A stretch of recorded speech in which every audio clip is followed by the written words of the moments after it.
방송으로 이야기를 이어가도록 하겠습니다. 예, 지금 아직까지 추천 안 누르신 분이 있으시면 방송에서 추천 눌러주시고 방송 계속 이어가도록 하겠습니다. 자, 이렇게 해서 결국은 이명박 정부 때 더 좋아진 거예요, 상황이. 예. 2004년도에는 우리가 미군과 미군 정부, 본토 미군의 지원 없이도 북한군하고 전면적으로 붙어서 그래도 우리가 이길 수 있다. 이렇게 이제 이야기를 했는데, 그래도 그때는 예비군은 그래도 필요하다라는 이야기를 했었거든요. 근데 예비군도 이제 필요 없다. 예, 우리는 그냥 2009년도에 그것도 이명박한테 제출한 보고서에 의하면 주한미군과 본토 미군의 증원군 없이 한국의 예비군 동원도 없이 현역 군인만으로도 북한군과 전면전에서 승리할 수 있다. 이런 보고서를 이제 냈는데, 우리 함께 만든 비님 감사합니다. 별풍선 3부 화이팅. 슈퍼칠님 별풍선 99개 고맙습니다. 직구공님 감사합니다. 반장님 물이라도 마시면서 하세요. 목은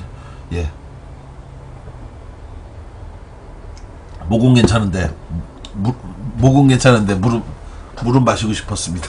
예. 3부 방송하니까 이렇게 별풍선도 많이 주시고 준포 7님 김영란법에 걸려서 299개만 보냅니다. 이거 상관없어요. 예. 김영란법은 직무상의 연관성이 있는 경우만 되고요. 이것은 우리의 설립 우호의 관계이기 때문에 참고적으로 공무원들은 정말 그것 때문에 지금 난리더라고요. 공무원들은 제가 이번에 가서 이제 교육도 받았는데 그런 얘기를 하대요. 29,000, 그러니까 3만원이 넘어가면 안 된다고 하잖아요. 그래서 오늘 이제 0시가 넘어가기 전에 29,900원짜리 밥을 먹었어요. 그런데 그게 이제 시간이 지났잖아요. 시간이 지나서 2차 갑시다 해서 가서 거기서 또 먹으면 그러면 그거 문제가 없느냐? 문제가 있답니다. 그게 차수를 넘겨도 그것도 문제가 있다고 그러네요. 하여간 그래서 이제 하여간 복잡하대요. 이게 김영란법에 조촉과 비조촉이 굉장히 좀 복잡한데, 근데 중요한 것은 직무 연관성이 없는 사람 사이에서는 뭘 얼마든 줘도 상관이 없으니까, 저하고는 아무런 상관이 없으니까 얼마든지 주셔도 못 쳤습니다. 우리 춘포질님 늘 감사하고요. 그리고 보상망 강대윤님 3부도 화이팅. 3부를 너무 길게 할 생각이 없는데 시청료 이어서 시청료라서 관계없을 듯 연관성 있으면 걸립니다. 연관성은 뭐 없어요. 공무원만 있다고 생각하시면 됩니다. 자, 이렇게 말씀드린 것처럼 2009년 9월에는 보다 더 분명하게 우리가 전시작전권을 우리가 가져와도 문제가 없다 이런 이야기를 했는데, 사실은 전시작전권이 우리한테 있든 없든 사실은 우리가 자체적으로 전쟁할 수 있느냐 없느냐 이게 이제 중요한 거지. 사실은 또 별개 문제죠. 우리가 만약에 전쟁을 한다. 근데 만약에 지금 현재 우리가 맺고 있는 한미 군사동맹인가요? 한미 군사동맹에 의하면 그러면은 사실은 전시작전권은 우리가 자체적으로 전쟁을 수행할 수 있는, 집행할 수 있는 이런 거지. 그렇다고 미군이 뭐 지원해주는 데 있어서 이거 아니면 이제 지원 안 해 못해 뭐 이런 것도 아니고, 자기네들 필요하면은 자기네들이 도와줘야 될 이유가 있다고 하면 우리를 도와줄 거고, 우리한테 그런 게 없다면 안 도와줄 거고 그러겠죠. 그런데 전시작전권은 사실은 우리가 자체적으로 전쟁을 수행할 수 있는 권한을 갖느냐 마느냐의 문제지, 미군 지원하고는 또 별개의 문제잖아요. 물론 한치 건너 두치라고 하는 얘기도 있을 수 있겠지만, 그런데 만약에 우리가 북한과의 전쟁만 가지고 이야기한다면 또 그럴 수도 있는데, 예를 들어서 일본과 우리가 전쟁을 만약에 한다. 그러면 미국과 일본은 사실 우리나라보다 더 끈끈한 관계 아닙니까? 지금 이번에 군 위안부 문제와 관련해서도 위안부 문제에 대해서 박근혜 권력에게 압력을 행사해서 어떻게든지 이 문제를 빨리 풀어라라고 뭐 압박을 해갖고 결국은 말도 안 되는, 물론 뭐 박근혜도 마음이 있으니까 한 거지만 일본과 관계가 나빠지는 것이 미국의 이익에 도움이 되지 않으니까 유일하게 그러니까 일본과 한국 사이에 남아있는 과제가 일본군 위안부 문제였거든요. 이 문제를 빨리 풀어야, 그래야 사드 문제를 풀 수 있고, 또 일본의 자위대 해외 진출 이 문제와 관련한 것들도 풀 수가 있고 이러니까 결국은 미국이 자기네 나라 이익을 위해서 우리나라에 그 일본군 위안부 문제를 풀라고 이렇게 강요한 거거든요. 근데 만약에 우리나라가 일본과 전쟁을 유사시에 만약에 벌이게 됐다. 이렇게 된다면 미국이 우리나라 전시작전권을 갖고 있는 상황 하에서 미국이 누구 편을 들까요? 그리고 우리가 일본하고 전쟁을 만약에 하게 된다면 그러면 과연 우리에게 그것을 허락해 줄까요? 이런 문제를 생각해 본다 해도 마찬가지로 똑같습니다.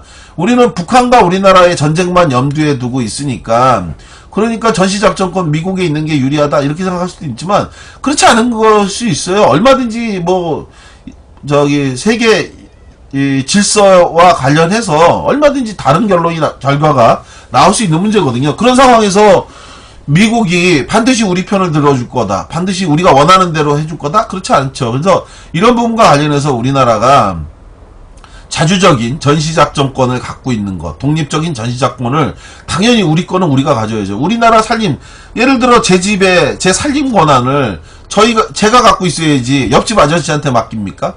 예. 그렇잖아요. 우리 집의 곳간 열쇠는 우리가 갖고 있어야 되는 거죠. 예. 그게 언제까진 그렇게 하겠어요? 무려 이게 언제입니까? 1950년, 그리고 지금은 16년. 무려 66년 동안 우리나라가 우리나라의, 권리를 행사하지 못하는데, 그게 무슨 자주독립 국가라고 할 수 있겠습니까? 그런 상황에서 마침내 2004년에도 그렇고, 2009년 9월에는 보다 더 분명하게,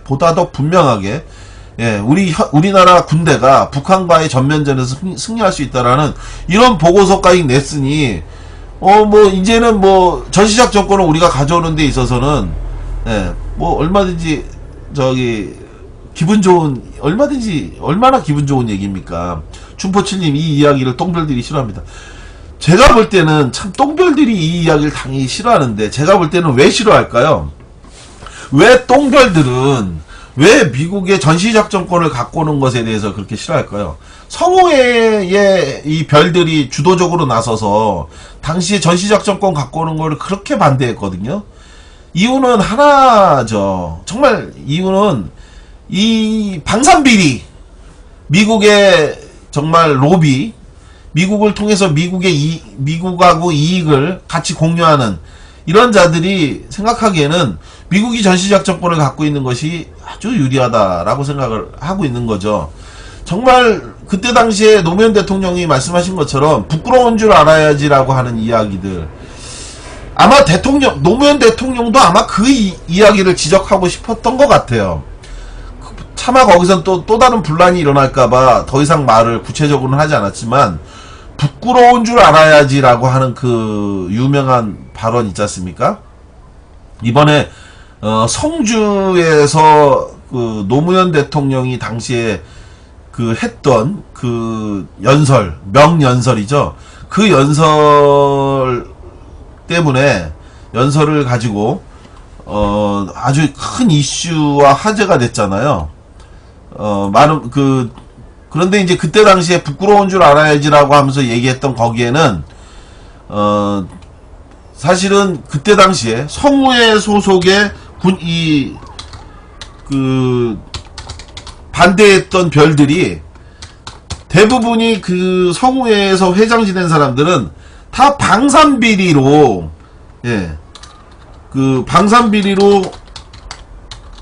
감옥을 갔던 사람들이, 방산비리로 감옥을 갔던 사람들이, 그 사람들이 사실은 반대를 했던 거거든요. 그러니까 더 한심하고 했던 건데, 우리 여기서 잠깐 당시에 이 성주에서 울려 퍼진 노무현 대통령의 전작권 회수 관련한 명연설 장면, 많은 분들을 들으셨겠지만, 한번 들어보셨으면 좋겠어요, 같이. 성주에서 울려 퍼진 고 노무현 대통령 연설이죠. 내가 군대 갔다 왔고 예비군 훈련까지 다 받았는데, 심심하면 사람한테 세금 내라 하고 불러다가 뺑뺑이 돌리고 훈련시키고 했는데, 위에 사람들은 뭐 했어?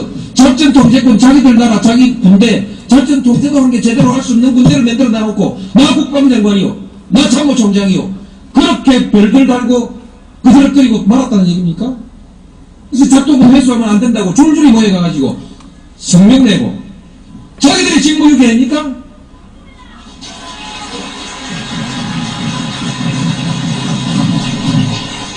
부끄러운 줄 알아야지. 부끄러운 줄 알아야지.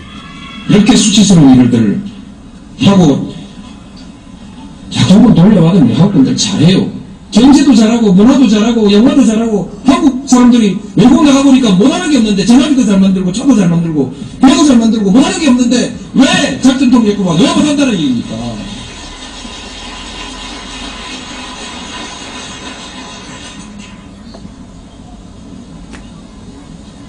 실제로 남북 간에도 외교가 있고 한국과 중국 사이에도 외교가 있는데 북한의 유사시라는 건 뭐 있을 수도 없지만 전쟁도 유사시도 있을 수가 없지만 그러나 전쟁과 유사시를 항상 우리는 전제하고 준비하고 있는데 중국도 그렇게 준비하지 않겠습니까? 한국군이 작전통제권을 가지고 있을 때 북한과 우리가 대화하는 관계 중국과 우리가 대화할 때 외교상의 대화를 할 때 동북아시아 안보 문제를 놓고 대화를 할 때 그래도 한국이 말빨이 좀 있지 않겠습니까? 작전 통제권도 없는 사람이 민간 시설에 폭격을 할 건지 안 할 건지 그것도 마음대로 결정 못하고 어느 시설에 폭격할 건지 그것도 지 마음대로 결정 못하는 나라가 그 판에 가가지고 중국한테 무슨 할 말이 있습니까? 그러니까. 북한한테 무슨 할 말이 있어요? 이것은 외교상의 신뢰에 매우 중요한 문제 아니겠습니까? 한국군이 방위력이 얼마만큼 크냐 정직하게 하자. 언제 역전된 걸로 생각하십니까, 여러분? 대개 70년대 후반, 80년대 초반 때 실질적으로 역전된 것으로 보지 않습니까? 이제는 뭐 국방력이고 뭐 경제력 때문에 그게 뭐 85년이라고 한번 잡아봅시다. 85년에 역전됐으면 지금 20년이 지났습니다. 우리가 북한의 국방비에 몇 배인지 숫자를 지금 외지 못하겠는데 여러 배를 쓰고 있습니다. 두 자릿수 아닙니까?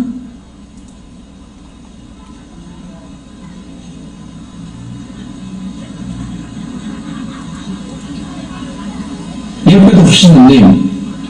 열 배도 훨씬 넘는데 이게 한 해도 해도 아니고 그 20년간 이런 그 차이가 있는 국방비를 쓰고 있는데 그래도 지금까지 한국의 국방력이 북한보다 약하다면 70년대는 어떻게 견디어 왔으며 그 많은 돈을 우리 국민들이 다 떡사먹었느냐 이게. 옛날에 국방장관들 나와가지고 떠들어 샀는데 그 사람들도 직무유기한 거 아니에요. 그 많은 돈을 쓰고도 아직까지 북한보다 약하다면 직무유기한 거죠.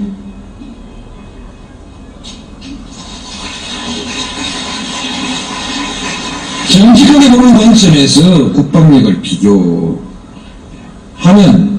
이제 이사단은 뒤로 나와도 괜찮습니다. 그거 공짜 비슷하는데 기왕에 있는 건데 그냥 쓰지 인계철선으로 놔두지 뭘 그 시끄럽게 옮기냐. 그렇죠. 저도 그렇습니다. 시끄럽게 안 하고 그냥 넘어가면 좋은데 제가 왜 그걸 옮겼냐. 옮기는데 동의했냐. 심리적 의존관계 의존 상태를 벗어나야 됩니다. 국민들이 내 나라는 내가 지킨다라고 하는 의지와 자신감을 가지고 있어야 국방이 되는 것이지 미국한테 매달려가지고 바지가랑이 매달려가지고 미국 응딩이 뒤에서 숨어가지고 형님 백만 믿겠다. 이게 자주국가의 국민들의 안보의식일 수가 있겠습니까? 이렇게 해서 되겠습니까?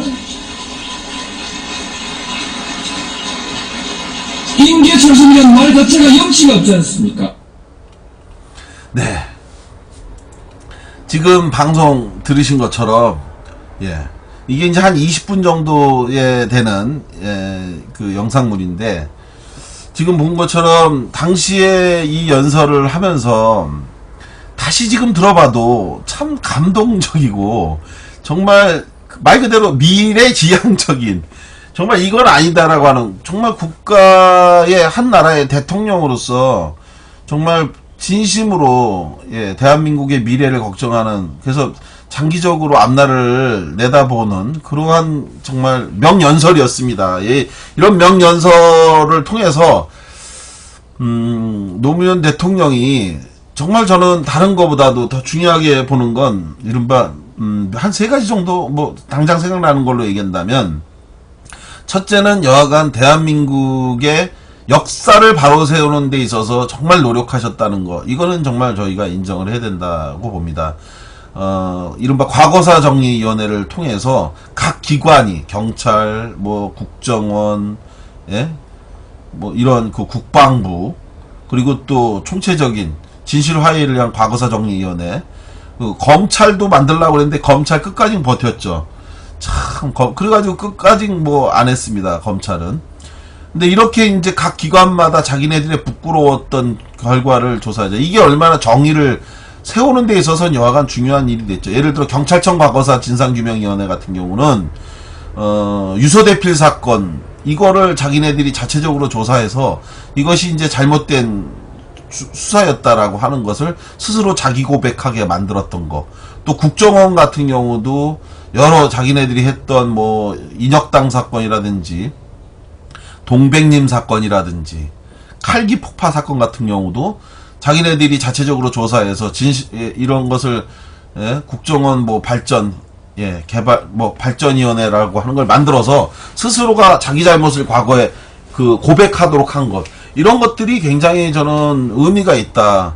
비록 그것이 반쪽짜리 성과물을 냈고 미완의 결과물이었다 손 치더라도, 그래도 언젠가는 또 좋은 대통령이 나오면 언젠가는 자기네들이 지금 이렇게 한 것에 대해서 잘못을 인정하고 바로잡는 그런 일이 올 수도 있겠다라고 하는 그런 측면에서 저는 이게 굉장히 좀 굉장히 큰 역할을 하신 거다. 지금 이명박 박근혜 정부를 거치면서 천안함 문제라든지, 예, 세월호 참사 문제 같은 경우도 지금 권력이 쌩까고 있지만, 예, 결국은 또 다음 정부에서 정말 우리가 바라는 것처럼 정말 개혁을 이뤄낼 수 있는 그런 대통령 지도자가 나온다면 반드시 그것에 대한 잘못을 우리가 책임을 물을 수 있고, 예, 그리고 그것에 대해서 단죄할 수 있게 될 거다. 그런 측면에서 중요한 토대를 만들었다고 하는 점, 이 부분에 대해서 저는 노무현 대통령이 정말 큰 역할을 해주신 거다. 그리고 또 이런 과거사 정리위원회뿐만 아니라, 예, 아시는 것처럼 대통령 소속 친일 반민족 행위자 재산조사위원회. 그래서 이른바 1949년도, 예, 반민특위 강제 해체됐잖아요. 친일파들을 옹호하던 이승만이 자기 지지 기반인 친일파들을 보호하기 위해서 반민특위를 친일경찰에 의해서 습격하도록 해갖고, 그래서 사실상 그걸 해체시켜버린, 이것을 다시 복원, 늦었지만 다시 복원시킨 것, 바로 노무현 대통령이 친일 반민족 행위자 재산조사위원회를 만들었다는 것. 또 국가 차원에서 친일 반민족 행위 진상규명위원회를 만들어서 이걸 통해서 대한민국이 1005명이라고 하는 1005명, 굉장히 부족한 숫자죠.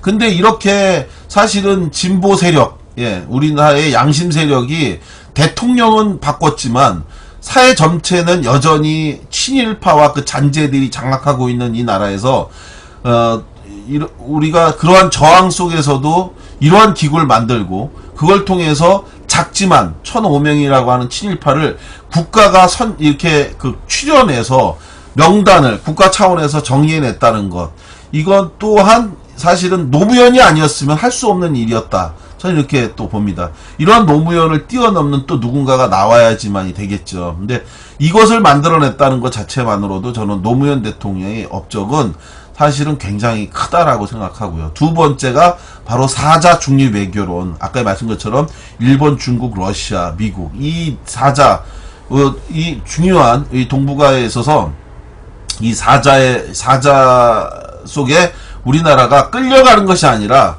중립 외교를 통해 우리나라 이익을 위해서 필요하면, 예, 불가금 불가원 원칙에 따라 정책을 펼치겠다는데, 이게 저는 이러한 사고, 이러한 말, 이러한 것을 연설로 할 수 있었던 정말 이러한 대통령을 우리가 언제 또 보겠나라고 하는 측면에서, 그리고 지금이 바로 지금을 거치니까 더욱더 그 생각이 드는 거죠. 얼마나 지금 줏대 없이 그냥 돌아다니면서 외국 나가서 외국 수상 만나면 남들 기념사진 찍을 때 찍는 타이밍도 몰라서 사진도 못 찍고 돌아다니질 않나. 밥대가 돼도 뭔지 모르고. 아유, 정말 말하기가 지겨울 정도입니다. 하여간, 그러면서 정말 이상한 나라 국격을 정말 참담하게 만들고, 북한의 김정은에 대해서는 또 본인이 직접 나서서 또 막말을 해서 결국은 또, 대로 뭐 해서 뭐 말로 어쩐다고 하는 것처럼, 말로 받는다 이런 것처럼 결국은 북한이 또 뭐 또 입에 담을 수 없는 또 망언을 또 짓거리게 하는 근거를 만들고, 그렇게 얘기를 해도 우리가 또 뭐라고 반박도 못하는, 뭐 가만히 앉아서 돼질 준비나 해라 뭐 이런 정말 정말 있을 수 없는 망언을 했는데도 우리가 뭐라고 말을 못하잖아요. 우리가 먼저 정신세계가 통제불능이라고 하는 얘기를 해버리니까, 이런 지경으로 만드는 어리석은 외교, 어리석은 전략, 아무 전략이 없는 거죠. 결국은 이렇게 자꾸 되는 상황하에 사자중립 외교론 같은 이런 부분들, 그리고 마지막으로 또 하나가 바로 이 전시작전권에 대한 것을 핵심으로 하는 이른바 자주적이고 독립적인 국가, 이런 부분에 대한 자존심, 이런 것들을 저는 정말 노무현 대통령이 잘해낸 일 중에 정말 꼽을 수 있는 몇 가지라고 이제 이렇게 봅니다. 그렇게 해서 노무현 대통령 시대에 2003년부터 본격적으로 전시작전권과 관련한 논쟁이 시작이 돼서, 그래서 마침내 합의 도출에 의해서 2015년 때까지는 전시작전권을 돌려받겠다, 이렇게 이제 약속을 했는데, 이에 따라서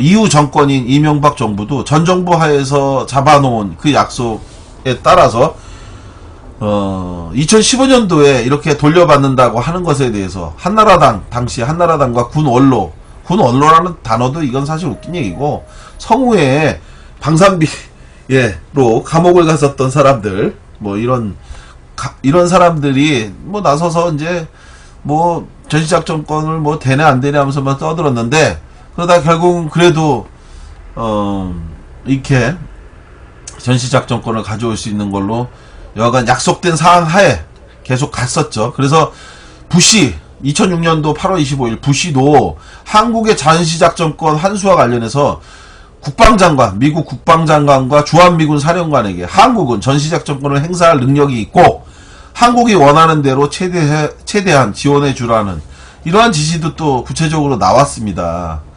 그렇게 나와서, 그래서 2009년 10월 22일이죠. 한 7년 전인데, 김태형 당시 국방장관, 이명박 정부 때죠. 그리고 또 미국의 국방장관이 용산에서 한미 안보 협의회가 끝난 후에, 그리고 나서 발표문을 냅니다. 뭐라고 발표를 냈느냐. 2012년 4월 17일 날, 전작권 전환과 관련한 사안에 대해 의견을 나눴고, 양국은 심혈을 기울여 전작권 전환이 이루어질 수 있도록 하겠다.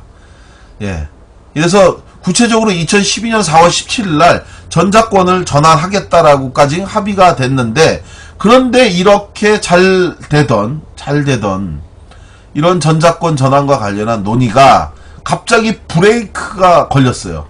그때가 언제냐? 바로 이렇게 2009년 10월 22일 날 구체적인 날짜까지 정해서 2012년, 그러니까 약 3년 후인 2012년 4월 17일 날 전작권 돌려주겠다고 했는데, 갑자기 2010년 6월 27일, 약 2년을 앞둔 그때에 이명박과 미국 오바마 사이에 새로운 합의가 이루어지게 됩니다. 전시작전권 전환을 미국의 킬체인, 죽음의 체인이죠. 이게 완성되는 2015년 12월로 연기하자는 합의가 이루어졌다는 겁니다. 그러면서 2012년에 넘겨주겠다고 하는 것을 2015년 12월로 연기를 했는데, 그러면서 이 이후에 다시 재연기하는 일은 없을 거다, 이렇게 못을 박았어요. 그래서 3년만 더 늦추자. 그래서 미국의 킬체인, 그래가지고 지금 아까 전에 우리가 이 방송 시작할 때 얘기했던 바로 그 미사일 방어 체제, 이런 킬체인과 관련한 것이 완성이 되면 그러면 그때 자기네가 하겠다 이렇게 얘기를 했는데, 그런데 그러던 이런 그 전시작전권에 대한 2015년까지 연기하겠다고 했던 게 2014년 10월 23일 날 갑자기 또 엎어집니다. 이게 지금 심각한 문제인 거죠.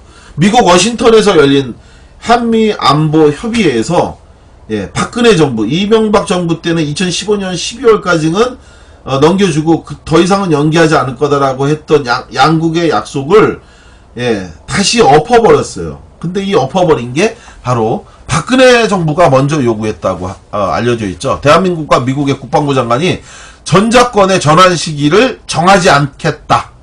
2015년 12월까지 주겠다고 했는데 지금 2016년 9월 12일이죠. 작년 12월에 받기로 돼 있었던 것에 대해서 갑자기 이것에 대해서 그 1년 2개월을 앞둔 그때에 다시 전작권 전환 시기를 정하지 않기로 했고, 다만 2020년 중반대에 전환 여부를 검토한다. 이러면서 사실상 무기한 연기한 겁니다. 이렇게 해서 전시작전권에 대한 것이 우리나라로 돌아올 수 없도록 된 거죠. 결국은 나라가 미국의 의지에서 미국의 속국이라고 다시 한번 바지가랑이 붙잡고 늘어진 건데, 노무현 대통령께서 했던 그 연설 내용 그대로 여전히 우리나라가 미국의 바지가랑이 붙잡고 미국 엉아가 우리를 지켜줘야 된다라고. 이게 스스로 자기 나라도 지키지 못하는 나라가 무슨 주권국가라고 할 수 있겠습니까? 이러고도 마냥 북한만 목소리를 높여서 북한을 향해 비난하고 떠들고 말하고 하는 것 자체, 이것이 무슨 권위가 쓸 수 있는 일이고요. 북한 입장에서 볼 때는 대한민국이 얼마나 웃기는 나라겠습니까? 그러니까 예전에 금강산이 열렸을 때 제가 금강산 한 5번 정도 한번 갔던 것 같아요. 그때 가갖고 북한의 그 금강산 안내원이나 이런 사람들하고 이야기하고 말해보면 그 사람들은 생각하는 게 잘못 배웠기 때문에 그렇게 됐겠죠. 그런데 그들은 늘 얘기했던 게 뭐냐, 남한이 잘 산다는 건 그들도 알고 있었어요. 당시에 남한이 잘 살고 있다라는 것 알고 있었지만, 그러나 당신네는 속국이지 않냐 이런 얘기를 했어요. 그리고 미국이 요구해서 하는 건데 우리는 북한을, 그러니까 남한을 원망하지 않는다. 뭐 남한이 무슨 자주국가입니까? 미국이 시키는 대로 하니까 어쩔 수 없어서 그런 거죠. 이런 이야기를 하는데, 아니다라고 이야기는 하지만 그 목소리에 힘이 빠지는 건 어쩔 수가 없는 거죠. 미국이 반대하면 못하는 게 우리나라 사실 아닌가요? 미국이 기침하면 우리는 고요를 앓고 쓰러진다는 이야기. 이게 경제에서만 그렇게 된다면 또 모르겠지만, 국방에서도 사실은 우리가 그러니까 북한이 우리하고 평화협정 체결이니 뭐니 이런 것들을 이야기하지 않는 것 중에는 전시작전권이 우리한테 없고 미국에 있는데, 미국이 우리를 공격하지 않는 이상 그러면 전쟁이 일어날 일이 없죠. 우리나라는 전쟁을 못 하잖아요. 전시작전권이 없으니까. 그러니까 전시작전권이 있는 것이 미국이니 평화협정은 미국과 체결해야 된다. 이런 주장이 정말 터무니없다. 이런 얘기를 한다는 건 말뿐이지 어떻게 터무니가 없겠고, 그리고 또 1953년 7월 27일 날 정전협정을 체결한 당사국은 우리나라가 아니라 또 미국이었거든요. 그러니까 휴전협정을 체결한 것도 미국이고, 전시작전권을 갖고 있는 것도 미국이고, 그러니 우리는 미국과 평화협정을 체결하겠다. 남한은 빠져라. 이런 모욕적인 이야기를 하고 있는데, 이것에 대해서 말도 안 된다 이런 이야기가 어떻게 되겠어요. 그래서 저는 분명히 말씀드리지만, 저는 체제 우월이 높은 대한민국이 북한보다 월등하게 좋은 나라입니다. 저보고 북한을 가서 살라고 하면 제 아들한테도 늘 얘기하는 게 있어요. 단 하루도 나는 북한 같은 독재 국가에서는 살 수가 없다. 나는 민주주의 국가인 대한민국을 보다 좋은 민주주의 국가로 만들기 위해서, 그래서 독재를 비판하고 싸우고 인권 보호를 위해서 이야기하는 거지, 결코 북한 같은 나라가 되자고 우리나라를 비판하는 게 아니다라는 이야기를 하거든요. 이것이 정답이죠.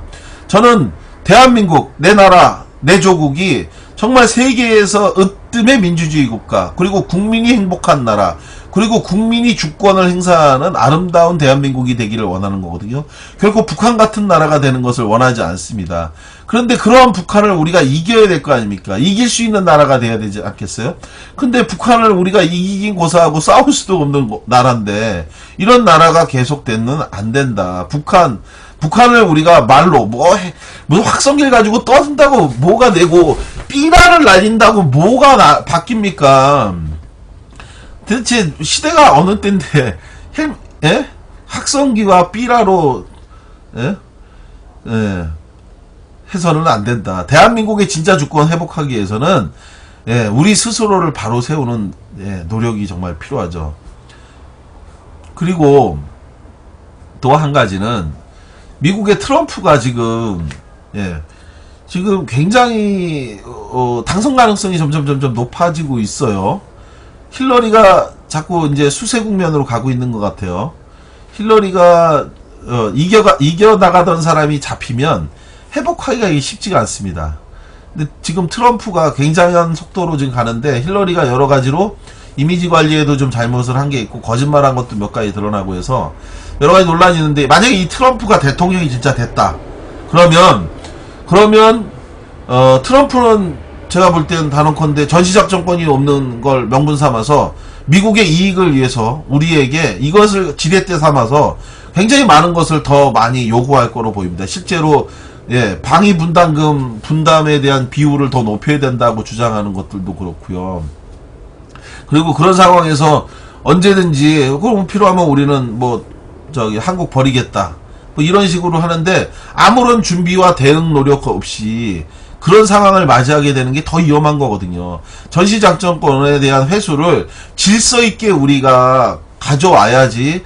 그래야 우리가 안전한데 어느 날 갑자기 우리가 질서 있게 절차에 준비 과정 다 거쳐서 가져오는 게 아니라 트럼프가 야 필요 없어. 이제 니네 가져가. 우리 이제 이런 거 안 할 거야 하면서 이것을 자국의 경제적 이익을 얻기 위한 방법으로 그렇게 해서 그냥 해버리면 우리는 정말 더 위험해지겠죠. 그래서 저는 이 문제와 관련해서 우리의 안보를 타국에 의지하는 사대주의 발상은 버려야 된다. 방산비리 이거 척결해야죠. 방산비리를 척결하고 그리고 그 힘으로 우리 스스로 나라를 보위하고 또한 북한과의 정전 상태를 종결해서 평화협정 체결을 해야지 그것이 바로 진짜 전쟁 위기를 해소하고 변형된 국가로 가는 대승적 길이 될 거다. 이게 제가 생각하는 진짜 답입니다. 노무현 대통령 대단하다고 얘기를 하시고 춘포칠님 경상북도 도의원 김영주도 김구 선생이 죽이려고 했던 살생부 268명에 대한 이야기를 하시는 거죠. 그 얘기입니다. 함께 받는 빈님 지도부의 무능에 분개합니다. 그러니까요. 이게 진짜로 전시작전권을 노무현 대통령이 세웠던 안처럼 질서 있게 우리가 10년간의 논의를 통해서 그래서 국방부도 우리가 자체적인 힘으로 이렇게 할 수 있다라고 하는 그런 계획을 세우고 그래서 전시 및 평시 작전권을 우리가 스스로 주도적으로 할 때 우리가 우리나라를 지킬 수 있는데 이렇게 그냥 자기네들 권력을 지켜주는 게 미국이니까 미국의 품 안에서 폭 앵겨갖고 있으면 안전하다 이런 거겠죠. 그래서 영원히 미국의 영향력이 친미 세력들과 함께 가는 거 이게 이제 국민의 이런 거하고는 별개로 자기네들 이익만 생각한다면 안 되는 거죠. 이런 부분들에 대해서 다음 대통령 지금 대통령 자리에 있는 박근혜한테 기대할 수 있는 건 아무것도 없고 다음 대통령을 정말 잘 뽑아야 되고요. 그 다음 대통령 정말 잘 뽑고 그 다음 대통령 적어도 3번만 정말 대통령을 잘 뽑아서 그래서 정말 우리나라가 굳건한 민주주의 기반 위에 정말 국민이 행복한 튼튼한 나라가 되는 것 이게 정말 우리에게 필요한 일이 아닐까 싶습니다. 자 춘포칠님 고반장의 의견 제시 좀요. 김현희 사건 좀 다뤄주시면 안 될까요? 칼기 폭파 김현희 사건 한번 다루긴 해야 되는데 김현희 사건과 관련해서 양자간의 주장이 굉장히 큰 차이가 있어요. 그래서 약간 고민이 좀 있는데 그 고민까지 담아서 이번 12월 때 한번 해볼까요? 칼기 사건이 12월에 났으니까 12월에 양자간의 주장이 굉장히 첨예하게 부딪히는데 좀 굉장히 많은 이야기들이 있습니다. 아마 이거는 요거 한 건만 가지고 2시간을 떠들어야 되지 않을까 싶어요. 그래서 좀 복잡한데 이 설과 저 설, 그리고 예, 왜 이걸 처음에 의심을 했는지 이런 이야기들을 같이 한번 12월 달에 한번 다뤄볼 수 있도록 노력해 보도록 하겠습니다. 실제 여객길 김현희가 폭파했나요? 예, 폭파했을까요? 예, 폭파한 것은 사실인 것 같습니다. 고반장님은 뭔가를 아실지 몰라. 하여간 요 얘기는 제가 12월 달에 2가지 설에 대한 이야기를 잘 정리해서 말씀을 해드리도록 하겠습니다. 힐러리 건강 이상설까지 어디가 안 좋대요? 예, 연설 중 쓰러졌다고 함께 받는 비님이 답변을 했는데, 쓰러진 건 아니고 앞뒤로 2번 휘청휘청 했다고 그러네요. 그리고 그 전에도 어지럽다 그러고, 오늘도 결국은 건강 문제 때문에 예정돼 있던 유세를 취소했다고 하는데, 아마 이 문제가 좀 상당히 심각해질 것 같습니다. 예. 녹인가요? 예, 생방입니다. 우리 뭡니까? 당당하게, 당당하게 님이시구나. 아주 아이디가 특이하신 분이시네요. 또 과로한 탓인 듯한데 트럼프 측에서는 네거티브하기 딱 좋은 아이템이었네요. 과로한 탓인지 진짜 건강이 안 좋은지. 왜냐면 지금까지 미국 역대 대통령 중에서 가장 나이가 많았었던 사람이 레이건 대통령이었다고 하대요. 만 69세 때 그 대통령이 된 거래요. 아유, 당당하게님, 아유, 감사합니다. 14번째 팬클럽으로 가입해 주셨네요. 예, 천사를 향한 그 길에 104번째. 예, 아유, 감사합니다. 오랜만에 새로운 팬클럽으로 가입해 주신 우리 당당하게님, 당당하게 잘 해보도록 하겠습니다. 그래서 그 레이건이 만 69세 때 됐는데, 이 두 사람이 다, 예, 트럼프하고 힐러리가 전부 다 만 69세를 맞이한다고 그러네요. 그래서 여하간 두 사람 중에 누가 되든 간에 역대 최고령 대통령이 될 거다. 이런 이야기를 하더라고요. 그래서 우리나라로 치면 뭐 70세 정도면 미국 사람보다 우리나라 정치인들이 더 건강한 것 같네요. 별 고민을 많이 안 해서 그런가. 하여간 70세 정도, 지금 69세면 우리나라에서는 젊다고 얘기할 것 같은데요. 예, 하여간 건강이 많이 안 좋다는 이야기가 있는데, 만약에 그게 본격적으로 지금 현재 상태에서 웬만하면 갔을 텐데, 끝내 취소한 거 보면, 이 논란이 있는 가운데도 취소한 거 보면, 예, 상당한 문제가 있지 않은가 싶은 그런 의심은 드는 건 사실인 것 같습니다. 그래서 하여간, 근데 저는 그래요. 힐러리가 되든, 클린턴이 되든, 아니야. 힐러리가 되든, 클린턴이 되든, 기아가 되든, 타이거즈가 되든 하고 똑같은 얘기인데, 힐러리가 되든, 트럼프가 되든, 그들이 우리나라의 이익을 보장해주지는 않을 거다. 사실 오바마가 되기를 그때는 굉장히 또 간절히 바랬거든요. 또 오바마가 됐다고 해서 우리나라 이익에 무슨 도움이 됐는지 좀 의문스럽고, 그리고 또, 그러니까 저는 이런 생각을 해요. 그러니까 제가 하고 있는 어떤 일 중에서 비슷하게 참 어려운 사람들이거든요. 비슷하게 어려운 사람들이에요. 정식 공무원이 아니에요. 한 사람은 무기계약직이에요. 그 정식 공무원 아니죠. 무기계약직이니까. 그리고 한 사람은 비정규직이에요. 계약직이에요. 1년 단위. 1년 단위 계약직과, 그리고 또 공무원이 아니지만 평생 정년이 보장된다는 무기계약직. 이 둘의 사이는 정말 건널 수 없는 그 신분의 차이가 있는 건가요? 근데 저는 그렇게 보지 않거든요. 다 고만고만 또이또이 한 거 아닌가요? 예, 물론 공무원도 공무원이라고 해서 그 사람이 뭐 다만 가지고 있는 직업이 그건 거지, 그 사람이 뭐 대단한 것도 아닐 텐데, 그런데 무기계약직이 비정규직을 대하는 태도가 굉장히 권위적이고, 예, 위압적이고 막 이런 걸 보면서, 이런 일을 제가 좀 몇 건을 보고 있는데, 무슨 일을 하면서요. 정말 요 사이에서도 우리가 서로 어려운 사람들 좀 조금 더 이렇게 좀 도와주고 배려해주고 그 마음을 좀 이해해주고 이렇게 하면 얼마나 좋을까 싶은데, 그런데 뭐 무기계약직이라고, 나는 무기계약직이라고 하면서 1년짜리 비정규직이라고 하면서 좀 이렇게 권위적으로 대하는 것 같은 그런 것들을 보면서 또 그것도 좀 하고, 그런 분이 또 무기계약직이 또 공무원, 정식 공무원이 또 자기한테 좀 뭐라고 얘기하면 본인은 또 그게 서러울 거 아니에요. 당연히 서럽죠. 그래서 또 그런 민원이 또 나온 경우도 있고. 그게 좀 서로가 언제 어느 때 역지사지할지 모르거든요. 자기 입장이 언제든지 바뀔 수가 있어요. 내가 오늘 잘 나갔다고 영원히 잘 나가는 게 아니거든요. 언제든지 그 신분은 바뀔 수가 있고 달라질 수가 있는 건데, 그런데 뭘 자기가 조금 좋은 위치에 있고 조금 좋은 자리에 있다고 그걸 가지고서는 뭐 이렇게 뭐 누구를 무시하고 괄시하고 하는 걸 보면 참 서로 안 됐다. 예.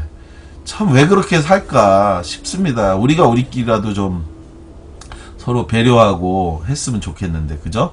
함께 맞는 빈님, 요즘 간첩 조작 사건들을 보며 심히 궁금하네요 라고 말씀하셨어요. 12월 달에 김현희 칼기 폭파 사건에 대해서 여러분들과 함께 이야기 나누도록 하고요. 그러면서 서민이라고 프레임 틀에서 피해자라고 예. 우리나라 국민들이 대부분 그런 짓을 한다고 그렇게 비판을 하셨네요. 예. 네, 오늘 방송, 예, 본의 아니게 3부까지, 예, 추석 특집으로 이야기를 하게 됐습니다. 오늘 방송 어떻게 들으실만 하셨는지, 예, 모르겠습니다. 예. 추석입니다. 예, 추석 내일 모레, 예. 근데 명절이 명절 같지 않아요. 명절 연휴 기간은 긴데 모든 분들이 행복하고 따뜻한 명절 가족들 만나서 즐거워야 되는데, 예, 지진은 또 나서 또 많은 분들을 불안에 떨게 하고, 예, 그죠? 지진 나서 또 불안하게 하고, 정치는 국민을 안심시키지 못하고 오히려, 네, 갈등과 불안을 초래하고 있습니다. 그래도 어떻게 하겠어요? 예, 가시는 길 안전하게 잘 다녀오시고, 오시는 분 또 안전하게 오셔서 즐겁고 행복하게 가족들과 함께 시간 보내서, 예, 더불어 즐거운 시간이 됐으면 좋겠고요. 오늘 별풍선 주신 모든 분들 진심으로 감사드리고, 댓글 남겨주신 분들 또한 너무너무 감사하고, 끝까지 이 방송 들어주신 분들 또한 너무너무 감사하고, 그리고 방송 잘 들었다고 인사말씀 남겨주시는 분 너무너무 감사하고, 그리고 가시기 전에 추천 글 남겨주신, 추천 꼭꼭 눌러주시면 정말 감사하고, 함께 만든 삐님, 아유, 마지막까지 또 이렇게 별풍선을 쏴주셔서 또 너무너무 감사하고 고맙습니다. 우리 춘포치님 오늘 별풍선도 많이 주시고 글도 많이 주시고 화답도 많이 해주셔서 덕분에 아주, 예, 3시간 가까이 하는 방송인데도 하나 지치지 않고 좋았습니다. 개돼지들끼리 위로해주며 삽시다. 오늘도 애쓰셨습니다. 수고하셨어요. 개돼지 격있는 집에 가서 산삼깍두기에 삼삼국으로 밥이나 먹어야지. 춘포치님 화물차 운전하신다고 하셨나요? 예, 조심해서 운전 잘 하시고, 이집션 마우님 방송 잘 들었어요. 덕분에 하우스에서 일하면서 힘들지도 몰랐네요. 아유, 하우스에서 지금 이 시간까지 일을 하셨구나. 아유, 일하시는데 노동에 힘이 되셨다면 제가 감사한 일입니다. 세가다 0416님, 어유, 별풍선 감사합니다. 고맙습니다. 명주선 어머님 마지막까지 별풍선 주셔서 너무 감사하고 진심으로 고맙습니다. 예, 그때는 당연한 줄 알았습니다. 추석 명절이 왔을 때 금강산으로 여행 가면 얼마나 좋을까요? 그곳에 가서 정말 우리가 사드 얘기하지 않고 행복의 공포 이야기하지 않고 정말 만나서 반갑다고 손 흔드는 그러한 남북관계가 어서어서 오기를 정말 진심으로 기대하고 고대합니다. 저는 대한민국 사랑합니다. 평화 사랑합니다. 모두가 평화로운 세상을 진심으로 원합니다. 금강산이 다시 열리고 개성공단의 기계가 돌아가는, 그래서 국회 앞에서 지금 개성공단의 노동자들이 농성하고 있는데 그분들이 다시 직장으로 돌아가는 그날을 기대하면서 오늘 고상만의 유수소 그 사건, 추석 명절을 앞두고 3부까지 이어졌던 이 방송 여기까지 오늘 하도록 하겠습니다. 많은 분들 방송 응원 덕분에 저도 그렇게 힘들지 않은 방송했던 것 같습니다. 오늘보다 더 좋은 방송 다음 주에 약속하고요. 고상만의 뉴스 속 그 사건도 많이 들어주시고, 김용민의 브리핑 매주 화요일날 방송하죠. 매주 화요일 김용민의 브리핑 2부 방송에서, 예, 함께 들어주시면 고맙겠습니다. 오늘 방송 여기까지였습니다. 너무 감사드리고요. 모든 분들 행복하고 즐거운 명절 보내시고 다음 주에 방송에서 뵙도록 하겠습니다. 다음 주 방송 일정이 제가 일정을 좀 한번 잠깐 봐야 되겠네요. 다음 주가 언젠가요? 오늘 저분이 없어서 19일입니다. 9월 19일 월요일 날 7시 반에 또 하도록 하겠습니다. 7시 반에 우리 8시에서 7시 반으로 옮기려고요. 이게 좋은 것 같아요. 7시 반 9월 19일 월요일 7시 반에 고상만의 뉴스 속 그 사건 다시 뵙도록 하겠습니다. 끝까지 함께해 주신 모든 분들 감사드리고 더 좋은 방송으로 보답하겠습니다. 감사합니다.